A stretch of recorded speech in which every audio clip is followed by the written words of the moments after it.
Well, I just love it, and I don't love all dairy, but you mentioned sheep. I love sheep dairy and goat dairy and water buffalo dairy. And then now we see dairy in stores that are labeled A2, which is so amazing because years ago I told you, I said, Josh, I figured out what makes goat and sheep milk more digestible and more tolerable. There's a protein that is dangerous called A1 beta casein, and A2 is what you find in mother's milk. So that was something we learned about in 2006, almost 20 years ago. And that's just one example of... He's known this since 2006? I was a wee lass. Why couldn't I have known this? I grew up in a farm community, man. I grew up on a farm. We got our meat from local ranchers. We grew our own corn. Kind of. It's funny because I grew up in a community of farmers. And yes, we got local meat. No, we did not get the local dairy, even though there was a dairy farm, which I'm kind of glad because would have been no different than what we get in the store. And then really nobody actually grew good, healthy, organic, not genetically modified fruits and veggies to eat. So you would think that we would be eating all local. No. Everything is all commercial farming. Is all, everything gets shipped out and sent somewhere else to be used for God only knows what. God's great idea, because I believe all the livestock that Abraham, Isaac, Jacob, eventually David, Solomon, and Jesus consumed dairy products from produced this dairy that we now call A2 milk for short, but really it's a dairy that is the original milk from cows, goats, sheep.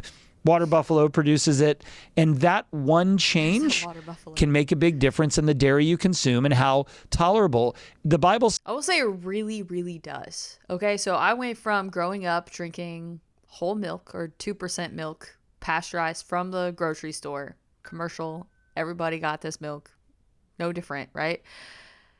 And it was A1 beta casein, most likely. And which is the one that the devil in the milk, and went to almond milk, which was stupid. It was disgusting, and the only time I really used it was in cereal. And now we drink A2 grass-fed, grass-finished raw milk, which, by the way, you can find this stuff from your local farmers. We're in the state of Georgia. We're in Atlanta, or near Atlanta, and there is a place in the Brookhaven, Buckhead area. I'm not good with my Atlanta geography. I'm not from here. I'm from Nebraska. Okay. I'm from the middle of nowhere, Nebraska. But my point is, there is a store called Nuts and Berries that actually works with local farmers to get local products that are good and clean and healthy. So we get our raw milk from that store that comes from a local Georgia grass-fed, grass-finished cows, right? Milk cows. And on top of that, we get raw and local honey from that same store. And then they got other stuff there. Of course, everything's a little bit expensive. Sometimes the drives to get to these places is a little bit heavy. So you can actually get... What we do is we get 2 gallons of milk, and I split it up into little mason jars, into smaller mason jars. So it's like, we'll use 1 a jar a week, or for almost a week, right? And so I just put the rest in the freezer, and I bring them out when it's about time to use the next, so they thaw out. And by the time we finish 1 jar of milk, the next milk is thawed out and ready to go. Perfectly fine, perfectly safe to drink. Haven't had any issues in terms of getting sick off of it, praise the Lord. And honestly, I felt so much my gut health improved significantly, drastically. I am so regular now. It's ridiculous. I know it's TMI, but seriously, it's the bacteria that we're supposed to have is in raw milk. And then they go and they pasteurize it and they kill it off. They kill off that good bacteria and it leaves you with the bad bacteria. More people get sick from regular pasteurized milk in the stores than they do raw dairy, just FYI, so you're aware.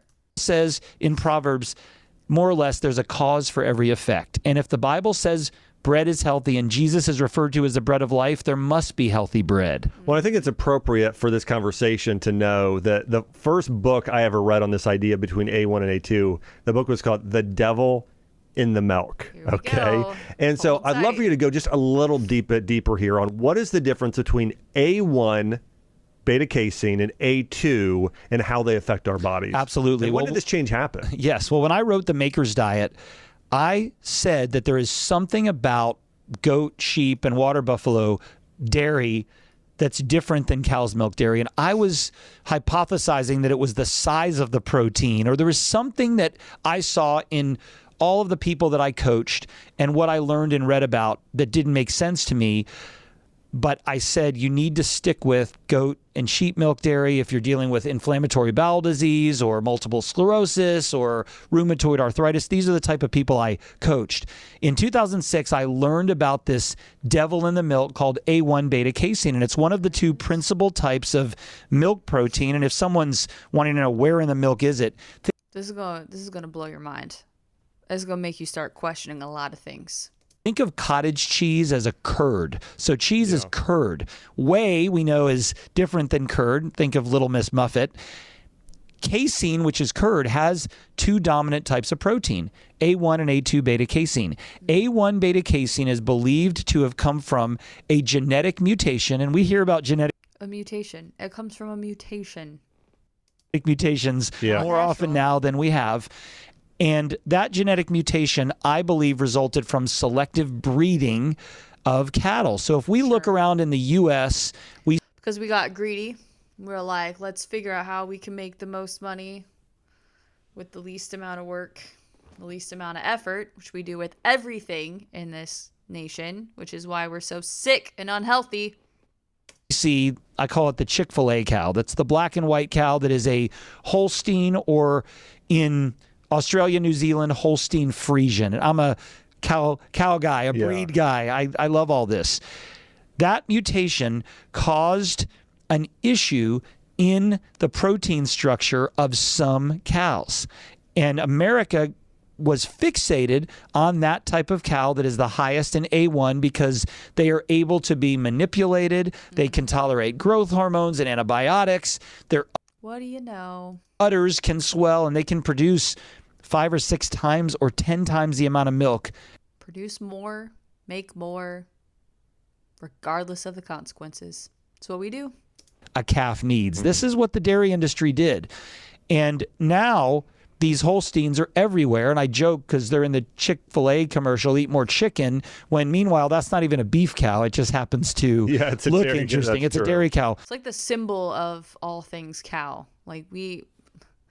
It's the symbol of all things dairy. So it's the black and white cow. You're gonna see that on every single commercial dairy farm and dairy farm product out there, because that's, it's been normalized, and unfortunately it's been poisoning us, and he's about to explain how.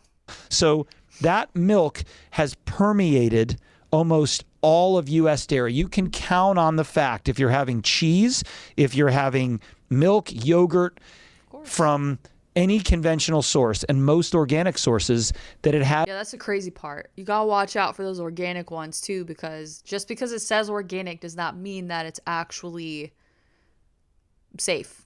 Like, they still spray pesticides on organic fruits and veggies. The difference is they don't genetically modify it into the fruits and veggies, whereas the genetically modified ones have the chemicals, the glyphosate, literally put into it and sprayed on it, so that it naturally, which is actually unnaturally, wards off bugs and other predators that want to eat it.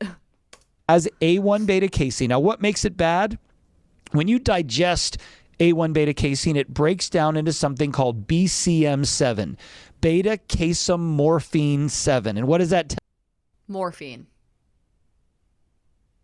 We all know what morphine is. tell you? Morphine. So it's an opiate And research shows by Dr. Keith Woodford, the book you read, The Devil in the Milk, he's the author, that when you consume dairy with A1 and it breaks down into BCM7 through the amino acid configuration, it is stimulating your gut as many as 6 times greater than gluten, because gluten or gliadin 6 times greater than gluten.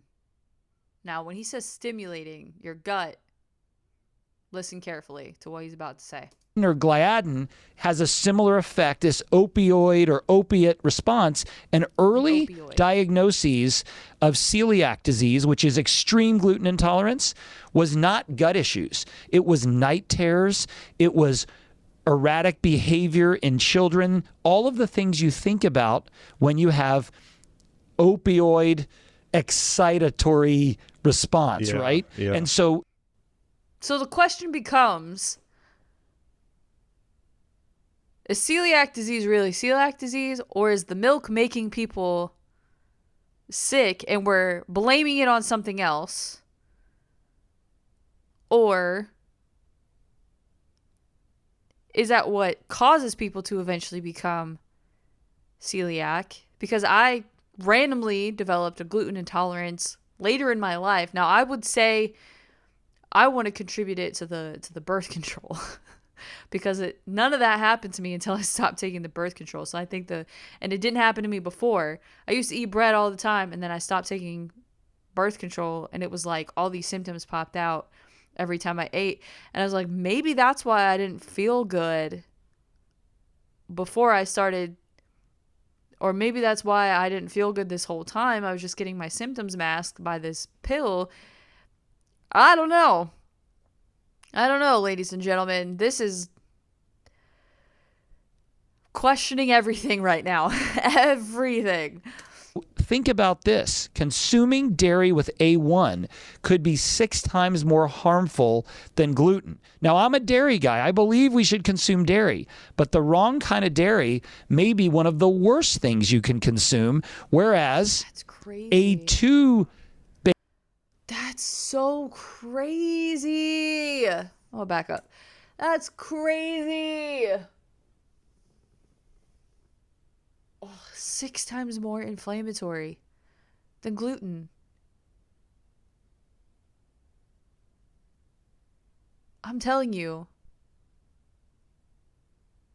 Oh my gosh. Oh, that's crazy. I'm questioning the yogurt that we get because we go to Whole Foods and he's about to talk about the dude who's in charge of the Whole Foods dairy stuff, but it's been a year. This video came out almost a year, 11 months ago. And I'm sitting here going, okay, well, why do I go to I went to Whole Foods yesterday after I watched this video to prepare for this.